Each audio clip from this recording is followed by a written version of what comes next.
کچھ علاقے کے غریب لوگ آئے، ان غریب لوگوں نے کہا حضرت ہمارے یہاں بڑی بھوک مری ہے، کھانا پینا میسر نہیں ہے، اب ہماری کوئی مدد کریں۔ اللہ کے نبی کے پاس اس وقت کوئی مدد کرنے کی صورت نہیں تھی، کوئی مال نہیں تھا، سوچتے رہے، اتنے میں ایک شخص آیا۔ اس شخص نے کہا جناب آپ ان کی مدد کرنا چاہتے ہیں، میں آپ کو قرضہ دوں گا، میں آپ کو قرضہ دوں گا، آپ ان کی مدد کریں۔ آپ نے فرمایا ٹھیک ہے، قرضے کی واپسی کب تک ہوگی؟ اسے ٹائم طے کر دیا، اتنے ٹائم کے اندر آپ قرضہ واپس کر دیں گے۔ آپ نے ان سے پیسہ لیا اور ان غریبوں کو دے دیا۔ وہ غریب لوگ اپنے علاقے میں چلے گئے، اور جو ٹائم رکھا تھا قرضہ کے ادا کرنے کا وہ ٹائم ابھی پورا نہیں ہوا تھا۔ ایک دن جناب رسول اللہ صلی اللہ علیہ وسلم قبرستان میں تھے جنازہ پڑھنے کے لیے، تو وہ شخص آ گیا اور آ کر کہنے لگا میرا قرضہ کیوں نہیں دے رہے ہیں آپ علیہ السلام نے فرمایا بھائی ابھی تو ٹائم نہیں آیا اس کا، ابھی تو اتنا وقت باقی ہے۔ اس نے وہاں سے بد کلامی شروع کی۔ حضرت ابوبکر صدیق، حضرت عمر فاروق اور کئی صحابہ کھڑے دیکھتے رہے، وہ شخص بد کلامی کرتا رہا، حضور ہنستے رہے۔ وہ ساتھ میں کہنے لگا مجھے معلوم ہے تمہارا خاندان ان لٹیروں کا خاندان ہے، مجھے معلوم ہے تمہارا باپ اور تمہارا دادا بھی یہ پیسہ لوگوں کا کھایا کرتا۔ وہ جان بوجھ کر کے اشتعال دے رہا تھا۔ حضور نبی علیہ السلام ہنستے رہے۔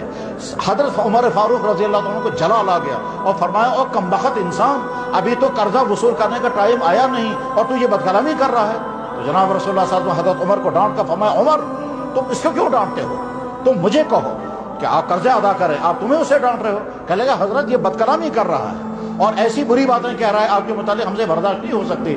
تو جناب رسول اللہ صلی اللہ علیہ وسلم نے ہنستے ہوئے فرمایا تم مجھے نصیحت کرو قرضہ ادا کرنے کی، اس کو مت ڈانٹو، اس کا حق ہے مجھے کہنے کا، کیونکہ اس کا پیسہ میرے ذمے ہے۔ حضرت عمر نے عرض کیا یا رسول اللہ وہ پیسہ تو ادا کرنے کا وقت ابھی آیا نہیں اور یہ وقت سے پہلے مطالبہ کر رہا ہے، اور مطالبہ کرنے میں بھی اس نے بد کلامی اور گالیاں دینی شروع کی، ہم سے برداشت نہیں ہوگا۔ جناب رسول اللہ صلی اللہ علیہ وسلم نے حضرت عمر سے فرمایا اگر تمہیں اتنا ہی درد ہے تو قرضہ ادا کر دو۔ انہوں نے کہا حضرت ٹھیک ہے میں قرضہ ادا کروں گا۔ حضور نبی علیہ السلام نے فرمایا عمر تم نے چونکہ اس کو ڈانٹا ہے، اس ڈانٹنے کی وجہ سے مزید اتنا اور دے دو۔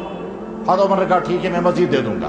چنانچہ حضرت عمر رضی اللہ عنہ چلے گئے، قرضہ بھی دیا اور مزید دیا۔ وہ شخص واپس آیا اور واپس آ کر کہنے لگا محمد مجھے نہ قرضہ لینا تھا نہ مجھے قرضہ دینا تھا، مجھے تو چیک کرنا تھا کہ تمہارا اخلاق کیسا ہے، مجھے یہ چیک کرنا تھا تمہارا اخلاق کیسا ہے۔ میں نے یہ پڑھا تھا تورات، کیوں یہودی تھا، وہ یہودی تھا، سولا اس کا نام تھا۔ یہ علماء بیٹھے ہوئے ہیں اسماء الرجال کی کتابیں میں سولا کا نام نکالیں اور وہاں اسماء طبرانی میں یہ واقعہ پورا موجود ہے، اس غالباً بیہقی میں یہ واقعہ موجود ہے۔ سولا نام کا یہودی یہ چیک کرنے کے لیے آیا ہے کہ میں اشتعال دلاؤں گا، بد کلامی کروں گا، برا بلا کہوں گا اور ایسے جملے بولوں گا کہ وہ پروک ہو جائیں گے یا غصے میں آ جائیں گے، میں دیکھتا ہوں ان کی زبان سے بد کلامی ہوگی یا نہیں۔ اسی غرض کے لیے سارا کھیل اس نے کھیلا تھا اور اسی غرض کے لیے اس نے یہیں سے یہ قرضہ دیا تھا۔ چنانچہ اس کے بعد پھر اس نے کہا محمد میں سمجھ گیا تم سے زیادہ نرم مزاج کوئی نہیں، میں نے بد کلامی کرنے کی حد کر دی تاکہ آپ غصے میں آ جائیں، مگر آپ غصے میں نہیں آئے، الٹا اپنے ساتھی کو ڈانٹا اور مجھ سے زیادہ مجھے نہ قرضہ چاہیے نہ کچھ چاہیے، میں تو مسلمان ہونے کے لیے یہی واقعہ دیکھنا چاہتا تھا، اگر تم نرم مزاج ہو تو میں مسلمان بن جاؤں گا۔ چنانچہ اسی پر سولا مسلمان ہو گیا اور اس کے بعد پھر صحابہ کے نام شامل ہو گئے۔